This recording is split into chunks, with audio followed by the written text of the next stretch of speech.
Hi, I'm John, and welcome to my 1980 K10 Resto Mod channel. Here, we're going to be looking at the teardown and reconstruction of this old classic truck. This project has been a dream of mine for a long time and is now coming to fruition. I hope you will join me in this journey, and maybe we'll both learn something together. Thanks, and enjoy the ride. In this episode, we're going to be deconstructing the NP205 transfer case. This transfer case came out of my 1980 K10 pickup truck. This particular transfer case has a slip yoke design. During this deconstruction, we'll start by removing the 5 bolts that attach the slip yoke tail shaft assembly to the rear bearing retainer.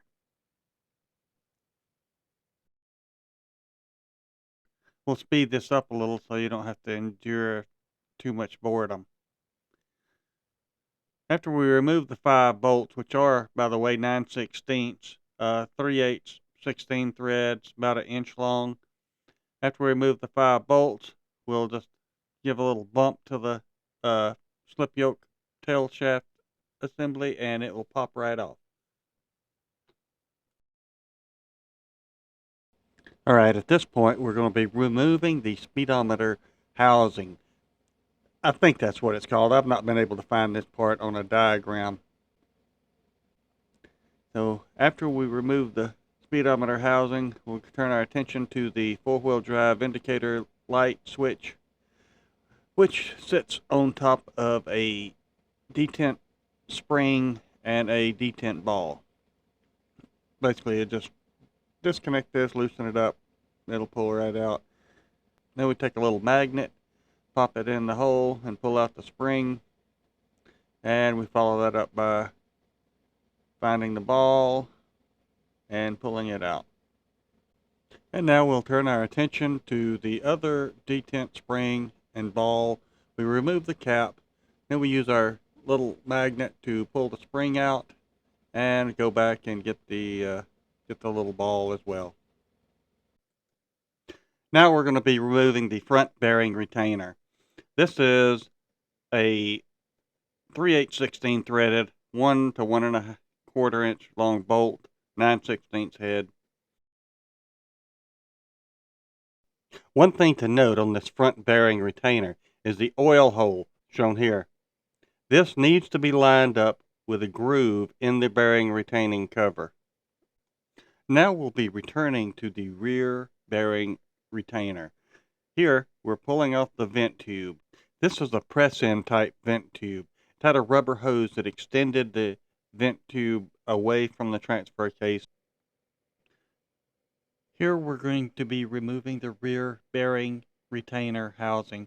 I've already done this. We're just going to going through the motions here just to show you the steps. First, we remove the snap ring, retaining ring, using a pair of retaining ring pliers. Next, we'll loosen the speedometer adapter. This just screws right in. I believe it's 1 1/8 inch.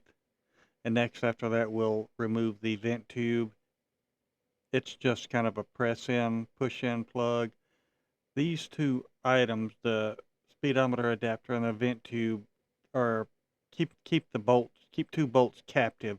That's one reason I went ahead and did this off screen, so we're just going through it now. And once you remove those, we'll remove the bolts that hold the housing to the transfer case. After you remove the speedometer adapter, the speedometer gear shaft just comes right out. And this is a pricey little part. I think I saw that on eBay for like $100 or something. So now we can just remove the last retaining bolt that I had in place just for demonstration purposes and pull the housing off. It should come right off. And then the bearing should push out fairly easy. Oh, don't forget once you get the bearing out, you can pull out the speedometer gear, which I'll show you that here in just a second. And I had wondered why I could not get a speedometer reading in my truck, and after I tear this apart, I can see why the gears are gone on this. So, mental note made, right? One thing I forgot to mention, this race here was filled with these, I believe it's 46 needle bearings. I'm hoping that in the rebuild kit, the needle bearings are captive. Otherwise, putting all those in will be a bit of a pain in the rump. Um, anyway, I just want to show you that since I didn't show the removal process. Now we're getting ready to remove the main output shaft. That should just slide out fairly easily. Now we will pull out the output shaft, the rear output shaft. This simply slides out. One thing you'll notice inside of this area here are needle bearings. I failed to mention that earlier. These needle bearings will have to get repacked at some point during the reassembly process. We'll flip it around, pull off the retaining ring from the bearing, and then that'll allow us to remove the bearing, and then we can push the input shaft through the hole after we remove sliding clutch, and we'll complete this disassembly. Should have removed the shift fork. I will in a second. It was kind of stuck in there. That's why I was kind of struggling with it. Having never done one of these before, sometimes you'll run into that. I'll pull out sliding clutch. We'll be able to manipulate the input shaft to. So we're circling back because I left out an important point. There are two access ports on the top of the transfer case. These are used to remove the roll pin shown here. The roll pin locks the shift fork to the shift rail, and the only way to get it out is to punch the roll pin through the shift rail and into the transfer case. So I used a 3/16 inch roll pin punch, and if I can get my video here we go. Now you can see with it, I believe it's in neutral, you can see how to get access to where the roll pin would be. I've already punched this out, so you're looking straight at the shift rail. Just take your punch, and it'll come right out, and it'll fall down into the goop that's on the bottom of the transfer case. So you got to do that for both shift rails, and there you go. And then it'll pull right out. Mine had a little trouble because the shift rail or the shift fork was kind of stuck, but a little bump, and it'll come right out. Here we pull out the shift rail and the shift fork.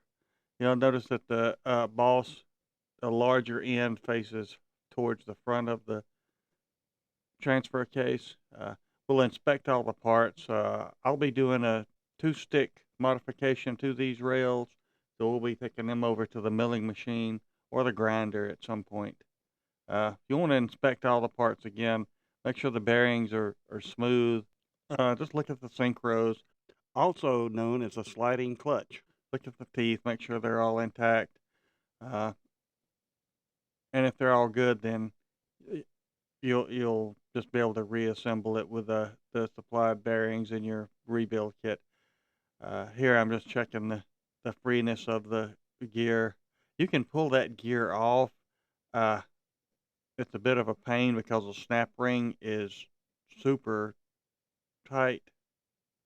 I may show you that here in a minute. And this is the bearing that was got a little roughness in there. Feels a little gritty. It's not real smooth, so that could be an indication of possible failure. Anyway, we'll be replacing that.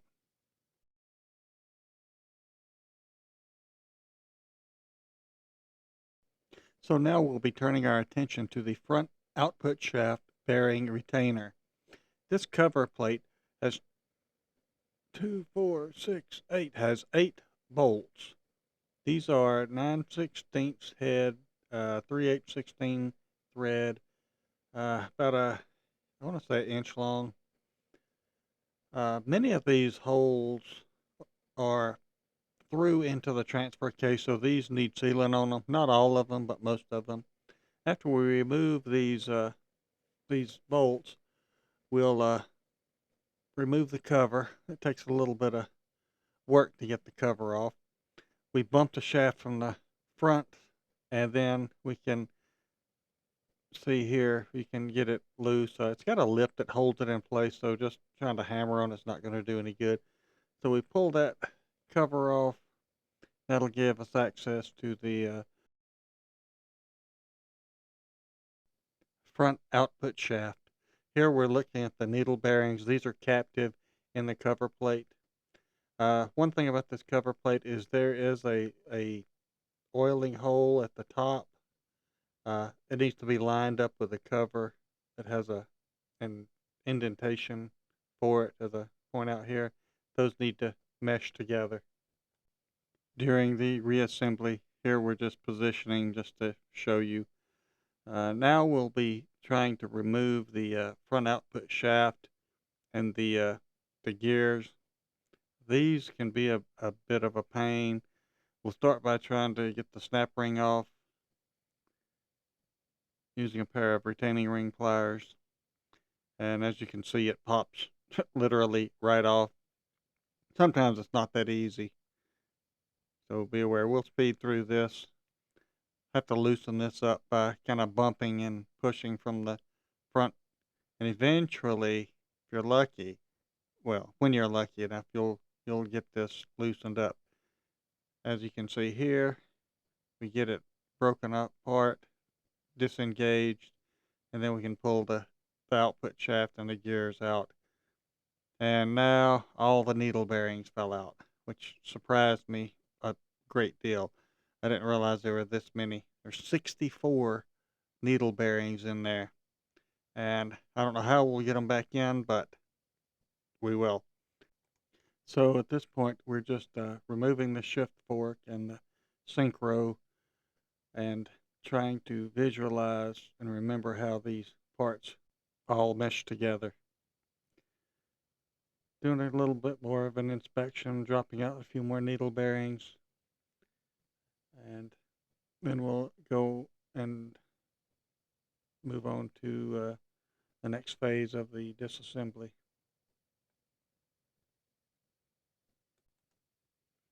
At this point, we'll begin removing the idler shaft end cover. We'll speed through this. So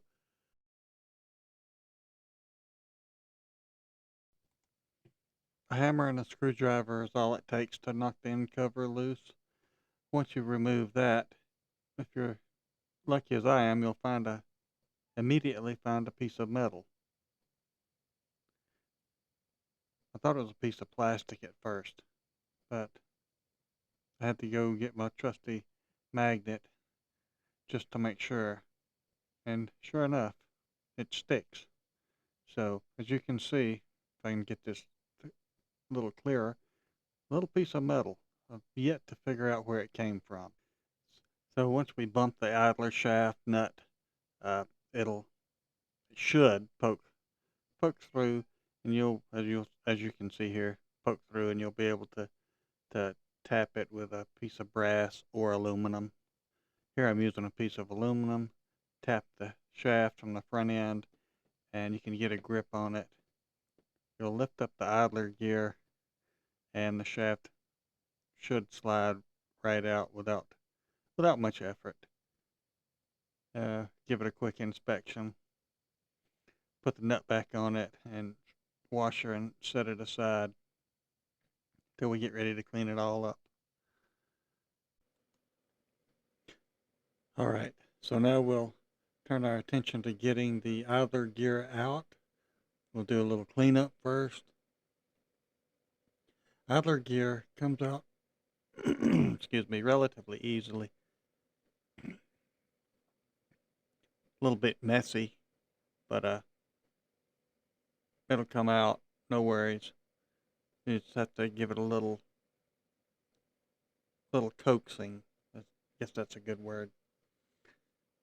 There you go. And now it comes right out. And here there's two taper bearings, some shims, and then a sleeve.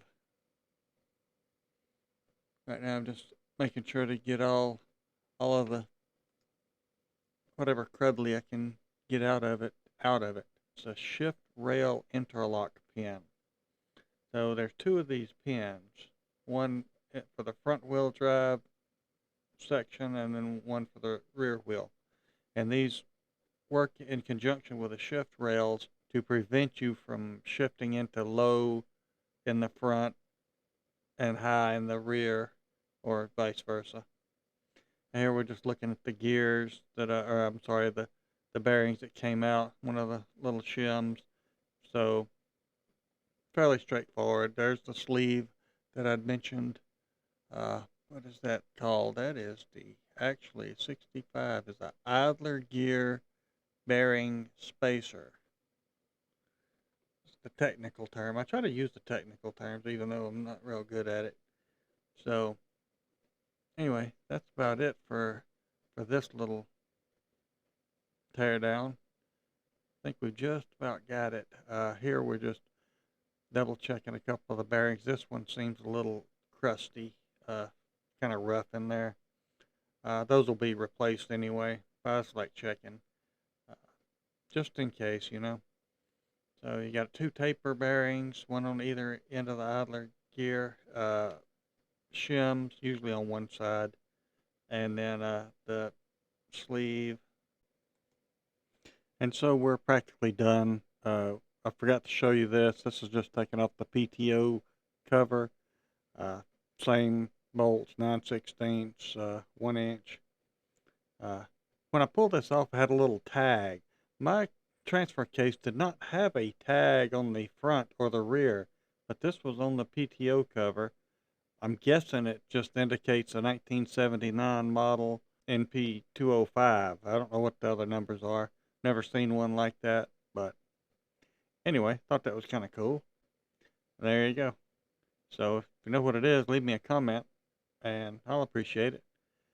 Last thing is a magnet. There's a little magnet in the bottom of this, and kind of be careful when you're pulling this thing out because they cut the crap out of my hand, or my finger rather, because it's just kind of situated in there, and when I pull the magnet, my finger got cut by that little cross-licking device there. Anyway, it's kind of nasty, but anyway, that's it.